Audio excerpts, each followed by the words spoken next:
Hello guys, welcome back to my channel, Weng Pitet. Pero guys, meron na akong topic sa inyo na i-discuss about to guys sa mga applicant na panay message sa akin or comment sa mga video ko na sinasabi na ma'am, totoo ba na ma'am talaga, tawagin nyo na ako Weng guys.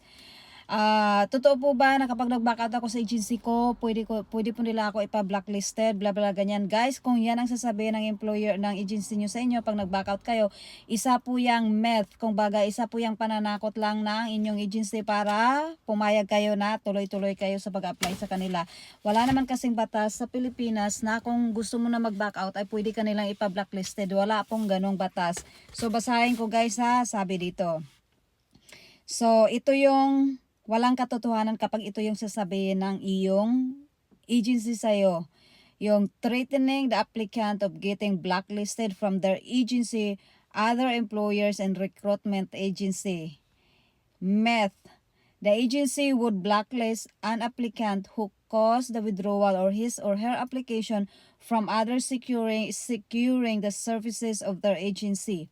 From the employers in which the applicant turned down to job opportunities to other future employers from different companies and from the other licensed recruitment agency in the Philippines. So guys, kung nag-back out kayo tapos yan ang sasabihin sa inyo ng agency nyo, yung binasa ko ngayon lang, na kung magba-back out ka, papa-blacklisted ka namin sa agency namin o sa iba pang agency or sa ibang mga employer, wala pong ganong batas. So kung i-blacklisted ka nila, sa agency lang nila, pero why na, marami namang agency na pwede nyo pag-applyan o hanap kayo ba ng agency, ganon lang yon. So ito yung fact, totoo. Ito, there is nothing in the law that permit the agency to blacklist. There's nothing law, walang law na magpe-permit sa kanila na i-blacklist ka or i-blacklist ang isang applicant from ever securing overseas work either through its agency or other agencies in the Philippines. Common sense would tell us that even if the threat of blacklisting would prove to be successful, the same may only apply on the concerned agency and not to the other agencies. So sabihin na natin na meron nga nagasto si agency sa'yo, tapos pinapabayaran niya sa'yo, tapos hindi mo binayaran. So pwede ka nilang ipa-blacklisted sa agency lang nila o sa company na ina-applyan mo. Or sa company, sa agency. Pero hindi ka nila pwede ipa-blacklisted sa iba pang employer o sa iba pang agency sa Pilipinas. So tuloy natin, nor would the concerned agency be successful in convincing the millions of employers worldwide just to prove their point in order to get back to the applicant for its withdrawal of applications. So tuloy, the recruitment of workers for overseas deployment is a money-making business and no full recruiter would prevent an applicant blacklisted by a particular agency from ever securing overseas employment through the respective agency.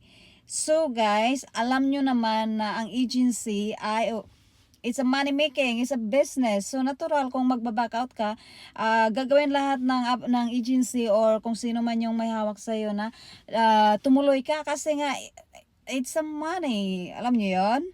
So pero kung sasabihin ng agency mo na hindi ka pwede mag-back out, wala pong ganong law. Okay guys, sana naintindihan niyo 'yan. Magagawa lang ng agency kung meron man sila nagastos. Okay, sabihin na natin ibang naman 'yun, ibang storya naman 'yun kung meron ka ng employer, may kontrata ka na, lahat na process na, tapos may airplane ticket ka na, tapos hindi ka nag-flight. Meron talagang tendency na pwede magreklamo yang, hindi lang tendency, pwede magreklamo si agency mo doon sa POAA para i-complain para mabayaran mo sila or para ma-reimburse yung mga nagastos nila sa'yo. So, pwedeng gawin ni agency na i-complain ka sa POAA para kung next time, kung pag-isipan mo na mag-apply ka sa ibang agency, tapos kasi gusto mo mag-apply uli pa ibang bansa, so kung lalabas ka or kung nakahanap ka na ng ibang employer, Tapos, ipaprocess na yung papers mo or yung POAA mo or yung OAC mo. Doon na yan makikita na meron kang record or merong complaint sa POAA, yung una mong agency. So, kailangan mong makipag-ayos muna doon sa una mong agency. Ayusin mo yung problema mo. Bayaran mo sila kung meron man sila pababayaran. Pero guys, kung meron man silang pababayaran, dapat hanapan nyo sila ng resibo na galing sa BIR. Nakalagay din yan dito.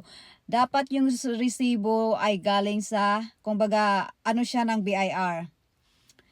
So, ganun lang. Kasi para win-win both para sa inyo. Pwede ka makalabas uli at saka pwede ka makakuha uli ng OAC at saka yung nagastos ng agency sa'yo, bayaran mo. Ganun talaga, business yan lalong-lalo na kung meron ka na pinirmahan at saka kung meron na talagang kontrata at saka kung yung medical mo ay fit to work ka na. Sinabi dun sa medical mo na fit to work ka, na-process na lahat, may kontrata na everything. Tapos flight na lang talaga, tapos hindi ka nag-flight, may karapatan din naman sa agency na singilin nila kung ano yung nagastos nila sa'yo, di ba?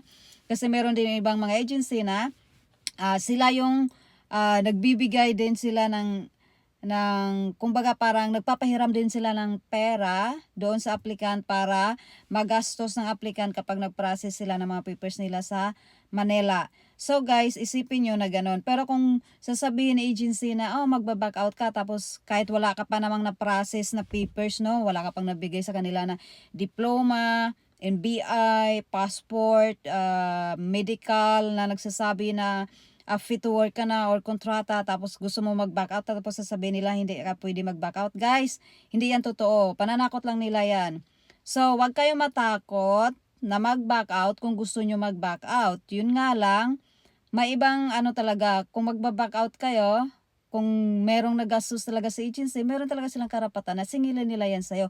Pero yung ipa-blacklist ka nila sa buong Pilipinas or sa buong agency or sa buong employer, that's not true guys. That's not true, okay? Sana nasagot ko yung mga katanungan nyo sa mga nagtatanong about dyan, about sa mga yung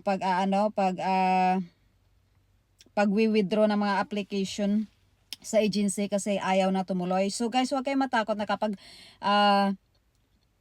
ayaw nyo na tumuloy, na isipan nyo na ayaw nyo na tumuloy mag-apply sa agency na yan, huwag kayong matakot na sabihin sa agency nyo na kukunin ko na yung mga original papers ko like passport, lahat, original certificate, ganyan. Para guys, hindi magamit yung personal information nyo ng ibang tao. Kasi sabihin na natin, kahit sabihin na natin na ay sa ngayon hindi na pwede na ipagamit ng ibang agency ang passport ko. Guys, isipin nyo, ang dami pa ring mga gumagawa ng ganyan. Kahit panoorin nyo na lang sa mga news, lalong-lalo na ngayon, hindi lang naman TV yung mapagkukuhanan nyo ng information.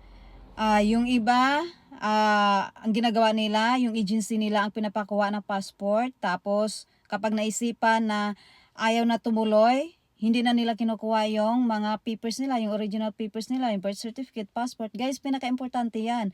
Dapat kunin nyo talaga yan kasi kayo po yung mayroong karapatan yan. So, sabihin na natin, ikaw ay isang applicant na hindi ka na tutuloy. Tapos wala ka pa namang employer pero merong nagastos yung agency mo, ang nagastos nila sa'yo ay yung passport.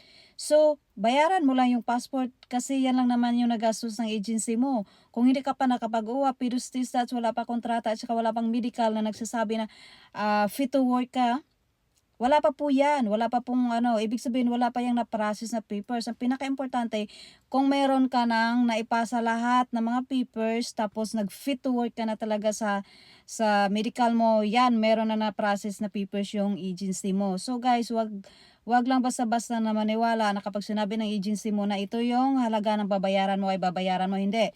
Pwede kayong po dumulog sa POAA, doon sa DMW. Isa po yung, nandun na yung POAA sa DMW. So, pwede kayong dumulog doon tapos sabihin nyo, bakit ganito kalaki yung pinapabayaran ng agency sa akin? Ang mahal-mahal naman. Kailangan hanapan nyo nga ng resibo, guys. Hindi kasi pwedeng manahimik lang. Or, sabihin nyo doon na ayaw ibabalik kung hindi kami magbabayad. Kailangan, guys, ilaban nyo yung karapatan nyo about sa passport nyo kasi kayo po yung merong karapatan. So, paalala lang, guys, kapag sinabi ng agency mo na bawal ka back out, sagutin nyo. Wala po tayong batas sa Pinas na ganyan, or wala po kayong karapatan na i-blacklist ako. Okay? Yan lang guys. Bye. See you. Comment below kung meron pa kayong katanungan. See you guys. Bye bye. Have a good day. Ay ay.